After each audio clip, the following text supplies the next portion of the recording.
go ahead and get started here. And if I could ask everyone to just put their phones on silent or just off altogether, might be better. Thank you very much. I'll give you guys a minute to do that. Let's get started. Great. Is everyone here ready? Okay, so welcome panelists and distinguished guests. Before we begin, I'd like to thank Carnegie Mellon University for hosting this event, the Protean conference, Meditations on the Future of the Book. I'd also like to single out for appreciation Dan Wojdarski, who put this conference together, was really instrumental in getting it started. So let's all give Dan a big round of applause. Let's not go to such short notice. Oh, and on such short notice, that's a good point. So, I see a lot of familiar faces in the crowd, but before we start, I'll just introduce myself for those of you who don't know me. My name is John Gruen, and I'm an adjunct professor, modern culture and media at Brown University. My research interests are in Japanese psychedelic poster art from the 70s. Some of you also may know me from my side gig as a New Yorker cartoonist. So, we're here today to talk about books and the future and possibilities of the book. And for the last 30 years, we've seen a lot of really radical changes in the way we consume all sorts of media. Of course, famously, MP3s have replaced CDs, which replaced tapes, which themselves sort of replaced records. And somewhere in there was an 8-track player as well. The rise of email has made the USPS largely obsolete. We get our news from blogs and from The Daily Show and from YouTube. Film is no longer really film, it's digital. And of course we consume movies and television through DVR and Hulu and things like that. And of course we read books on the Kindle and on the iPad and on the iPhone. The thing is though, we still buy books, and we buy lots of them. In fact, last year Americans bought 750 million books. And for all the dire prognostications about the death of the industry, that's a lot of pulp and tactile books. So at this rate, we have to ask, why is there no market for VHS or cassette tapes that's equivalent to this?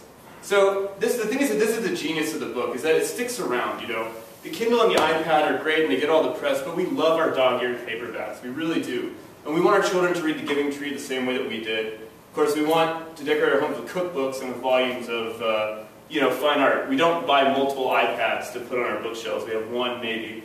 At the same time, it's wishful thinking to suggest that the publishing industry will stay stuck in place forever. We're clearly at a moment of threshold. And this threshold, what comes before and what comes after, is what we seek to explore at the Protean conference. So the book endures, I think, and I believe, because it's a brilliantly designed artifact. It's durable, it's cheaply produced, and it's cheaply disseminated. Of course, the book socializes us, it creates our environment, and gives us the language to understand that environment. The book also gives us secret meanings and private memories, but at the same time, it gives us a well of common language and common purpose. In contemporary language, we might say that the book is immersive, the book is social, the book is adaptive, and of course the book can prop up a wobbly dresser, which is something an iPad doesn't do very well. So it sounds like high praise for the humble book, but it's also one hell of a design brief. And as technologists, writers, educators, and designers, attempting to shape the future of the book, this is a real challenge for us, to sort of meet the level of greatness that's sort of put forth by this humble book. So if any technology wants to replace this book, it must be able to combine many of the aspects with what we currently have, and also introduce some new elements. The Kindle and the iPad are great, but they feel like sort of incomplete half measures, and what we're really looking for is a more full evolutionary step toward a more robust, more thrilling, and more complete synthesis of reading and digital technology.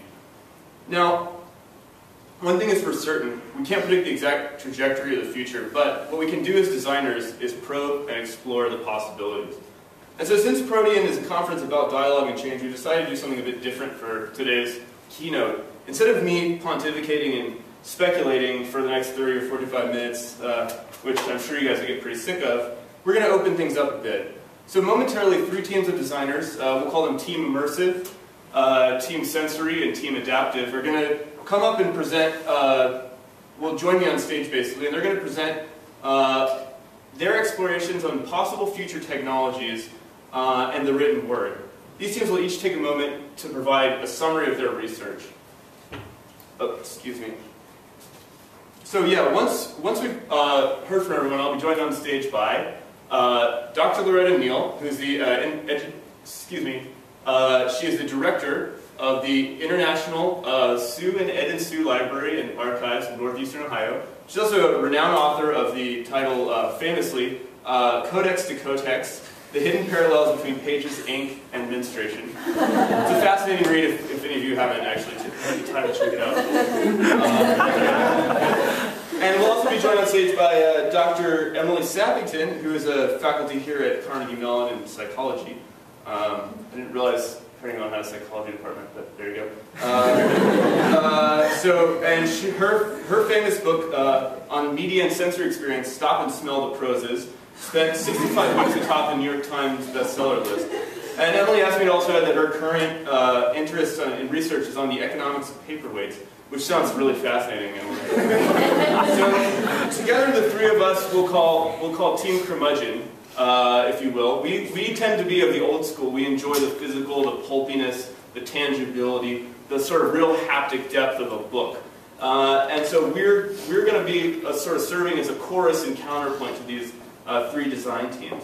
So together the three of us will lead a general question and answer.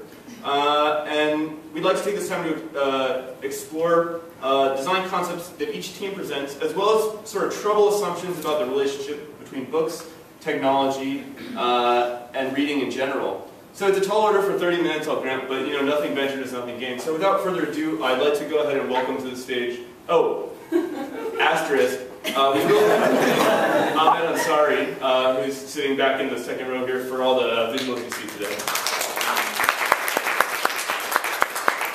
So yeah, without further ado, let's bring up Team Immersive.